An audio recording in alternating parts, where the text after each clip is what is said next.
Today our topic is constructor overloading, and myself I am Srinivasa Rao Tattampudi, working as assistant professor in the Department of Computer Science and Engineering, SRKR Engineering College, Bhimavaram.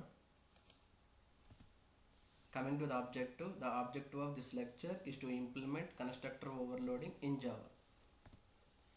Coming to the definition constructor overloading, before going to the constructor overloading, first we have to remember the previous concepts, that is what is constructor and what are the various types of constructors. What is constructor? A constructor is a special member method. It is used to define user defined values instead of taking default values provided by the JVM. There are three types of constructors: a default constructor, parameterized constructor, and copy constructor. What is default constructor? A default constructor is one, it is taking the same name of the class name, but it doesn't have any parameters. That is known as default constructor. What is parameterized constructor? A parameterized constructor is one which is having some parameters. That is known as a parameterized constructor. What is copy constructor? The job of copy constructor is used to copy objects of values of one object into another object. That is known as copy constructor. Finally, coming to our concept constructor overloading.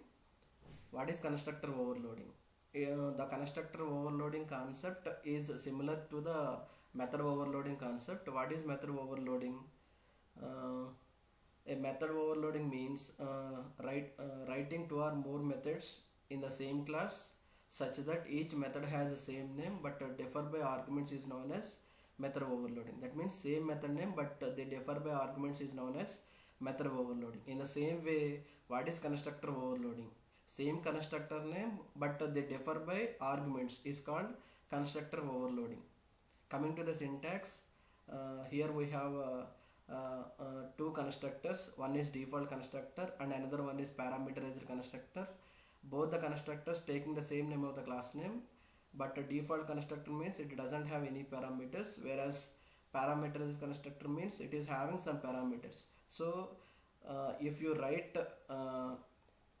both the default constructor and parameterized constructor in the same class, then we can say that that concept is known as constructor overloading, because both the default constructor and parameterized constructor, the name of the constructor is same, that is same name of the class, but the default constructor doesn't have any parameters, whereas parameterized constructor having some parameters. So the same constructor name but they differ by arguments, so we can achieve the concept constructor overloading if we write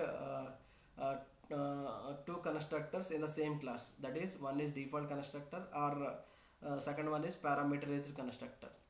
That is about constructor overloading. Coming to the example, in this example we have two classes, one is test and another one is overload demo, and inside the class test we have two instance variables, a and b. These two variables are known as instance variables.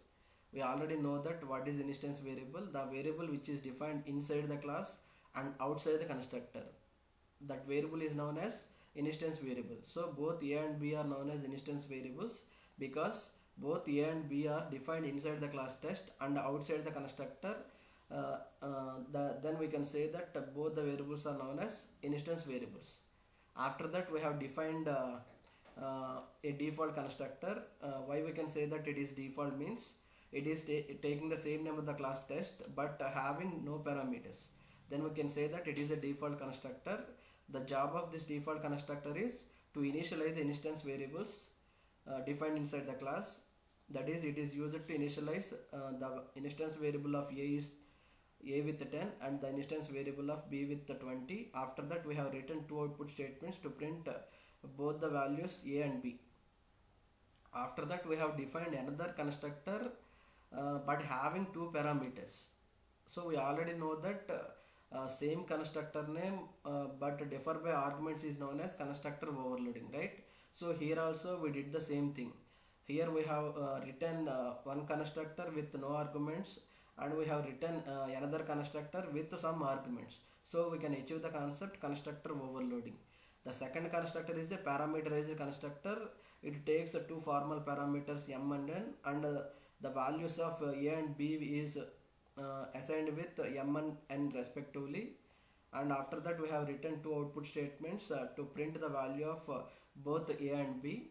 Coming to the main method, class name overload demo, and inside the main method we have created two objects t1 and t2. So whenever we are creating the object t1 with empty parameters, automatically it invokes the default constructor. That means the control transferred from calling constructor to called constructor. That is the value of a is assigned with 10 and the value of b is assigned with 20. After that both a and b values are printed. Again the control goes back to the calling constructor.